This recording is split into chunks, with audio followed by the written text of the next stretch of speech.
of trust, serving Micronesia since 1938. Matson and the Adahi Tano program. Cars Plus, home of Guam's first and only lifetime limited powertrain warranty. IP&E, fueling excellence. McDonald's of Guam, I'm loving it. And King's Restaurants, always open, always local, and serving up favorites for over 40 years.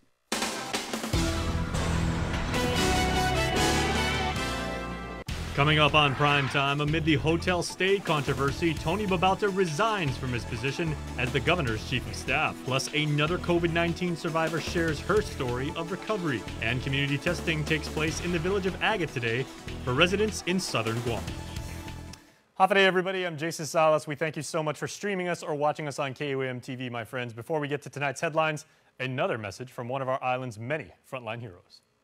Hafa day, Guam. I'm firefighter Blackman with the Guam Fire Department, reminding you to stay safe, stay home, and let's get through this together. And all of us here continue to extend our heartfelt thanks and sidus masi to each one of our frontline heroes, and we will profile each and every one of you for the tireless sacrifice that you are making to keep us all safe. Thank you. To tonight's top story now, the governor's chief of staff, Tony Babauta, has resigned. Babauta was at the center of controversy after supposed one-night stay at the Pacific Star, the GovGuam's mandatory quarantine facility.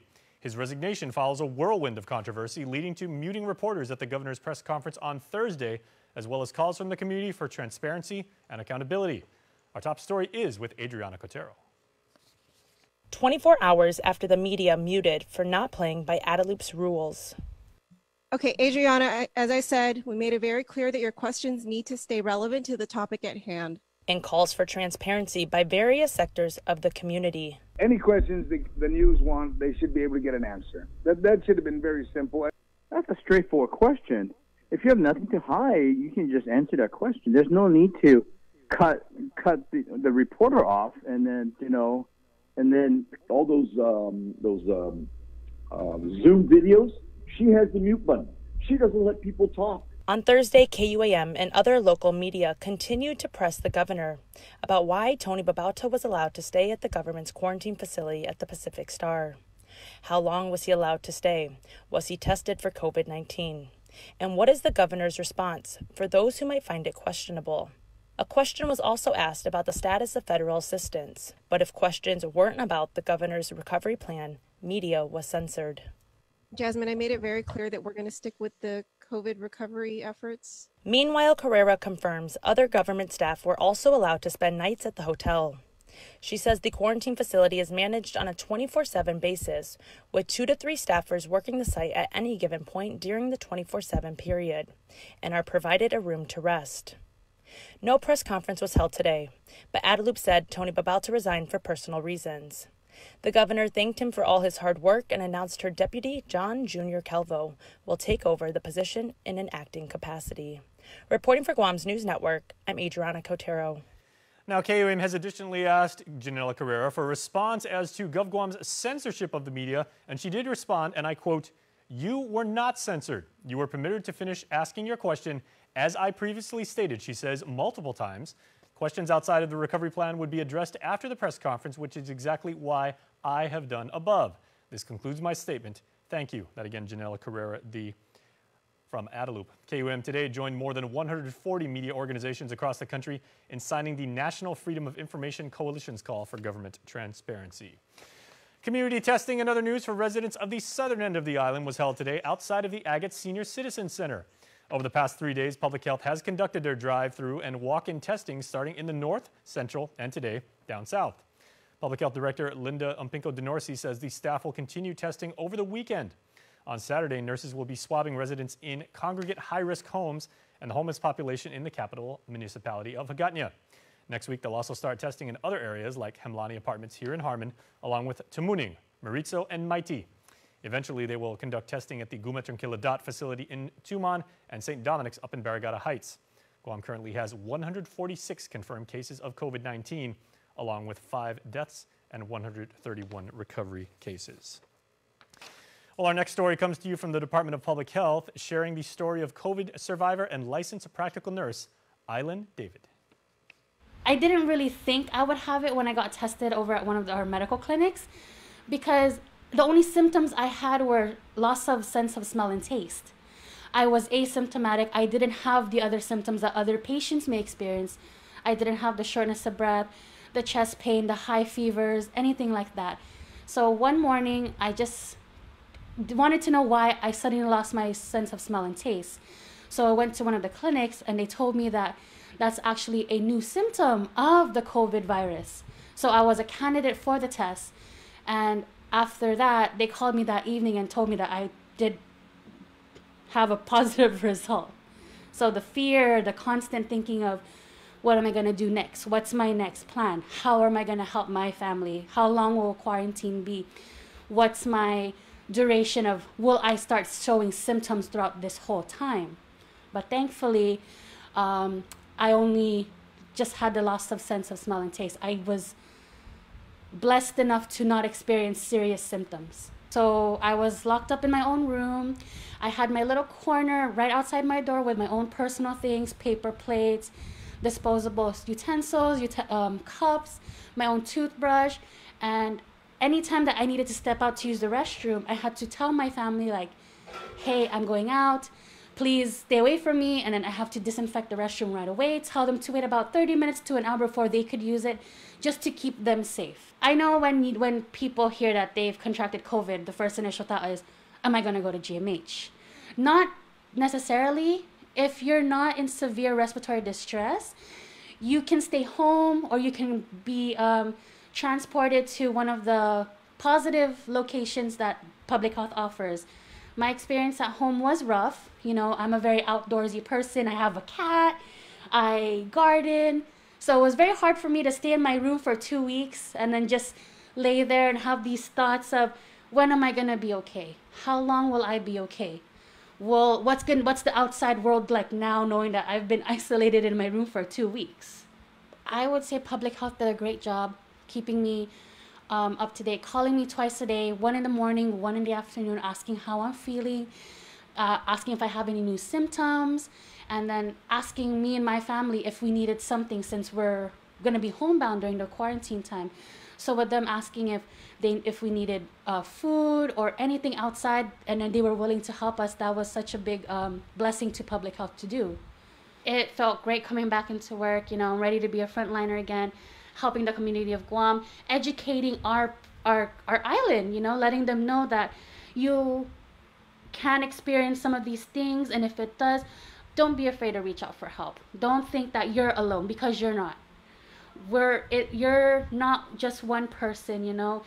If you need the help, feel free to contact your provider. Feel free to contact public health. Call whoever you think you may need help, and even if you call the emergency room, we'll help you. We'll guide you to the right number so that way you can get properly treated. In other news tonight, it looks like plans to shelter the island's homeless aren't as far along as we've been led to believe. KUAM News did capture this footage from Paseo late yesterday afternoon, while a meeting about the homeless plan was being held at Homeland Security up the hill in Agani Heights. Homeless advocacy groups have shared their concerns with us, recommending homeless people be housed in a motel or apartment-style building, and they say their ideas are shared by the feds, who are currently on island to assist with COVID-19 efforts.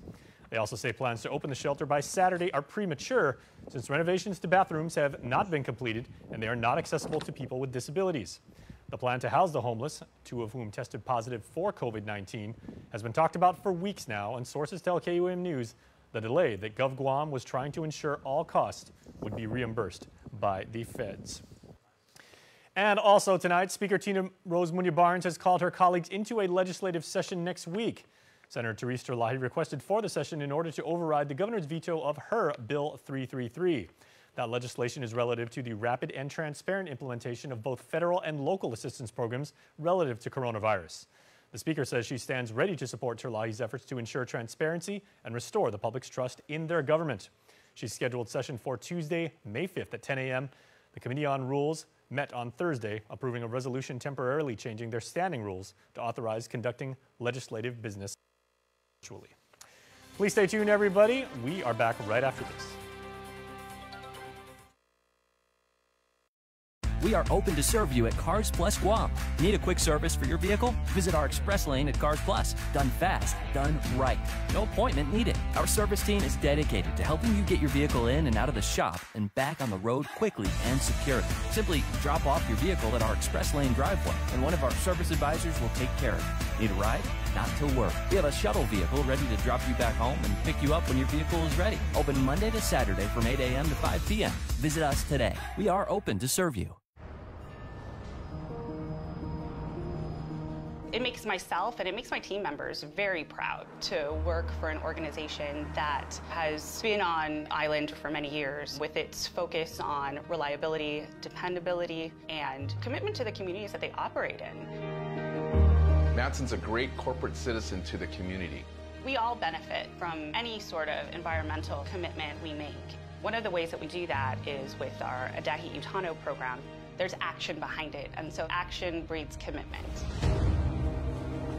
With the Kaimana Hila coming to Guam, this brings a new age and modernization to the island. It's exciting for me because it's a brand new ship and we can carry more freight into the islands. It just shows growth for Guam and Micronesia. Matson would be nothing without its customers, and we hope to continue to serve you for decades to come.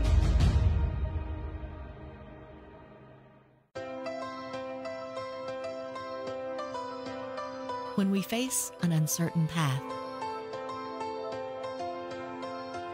when we struggle with life's challenges,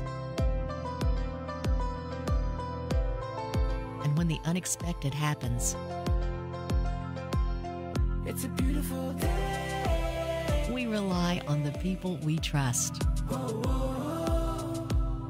it's a beautiful, who we can always count on. And the ones who give us the most care throughout the years. Rely on Calvo's Select Care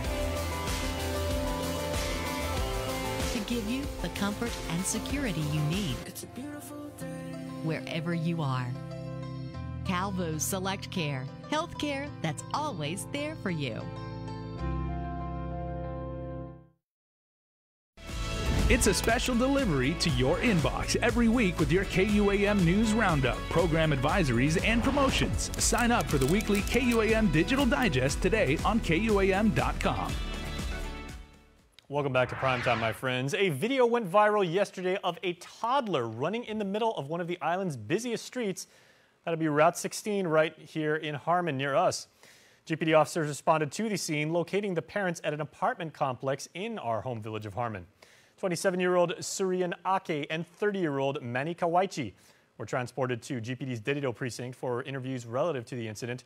Child Protective Services was also made aware of the incident. Both people were arrested for the offense of child neglect. They were booked and released. The Guam Visitors Bureau and other news hosted a webinar today providing an update on the tourism industry on Guam as it prepares for the eventual reopening. Guam Hotel and Restaurant Association President Mary Rhodes briefed hotels on the new safety and health protocol that go into effect once visitors start to return. Department of Labor Director Dave Della Sola provided the latest on unemployment programs for the many visitor industry workers that have been laid off or furloughed during the COVID crisis. GVB officials at this time say they cannot say when the industry will again start up, but Bureau Chairman Sunny Yata says it will be a long, slow process to get back to where Guam was. Now, although the investigation was completed, Acting Navy Secretary James McPherson has ordered a broader investigation into ousted USS Theodore Roosevelt Captain Brett Crozier. The Navy had cleared Crozier over a week ago, with McPherson saying that he unanswered questions that can only be answered in a deeper review. Captain Crozier was relieved by former Acting Navy Secretary Thomas Modley, you may recall, after his memo asking for urgent help for his virus-stricken crew was leaked to media. Meanwhile, the process has begun of returning sailors back to the ship. And also tonight, as some flights are set to resume in the NMI, Commonwealth Healthcare Corporation CEO Esther Munya says that a negative result from a test taken through the community-based drive-through initiative on Saipan may be used for exemption from quarantine for travelers with final destinations to places like Guam if it does in fact meet that criteria. She explained that for travel, the negative result issued by the CHCC on Saipan is valid for some 72 hours from the time of specimen collection and not 72 hours from when an individual receives the result. Munya said the lab director reviews the results and certifies them, adding that tests are done with careful review and quality. But she does remind her regional community that getting tested is not the same as a vaccine. Quoting her now, "You may still contract it if you don't continue to practice social distancing and other preventive and protective measures." Munia also notes that traveler quarantine exemption is not the primary purpose for the certificate. Please stay tuned. Primetime continues right after these messages.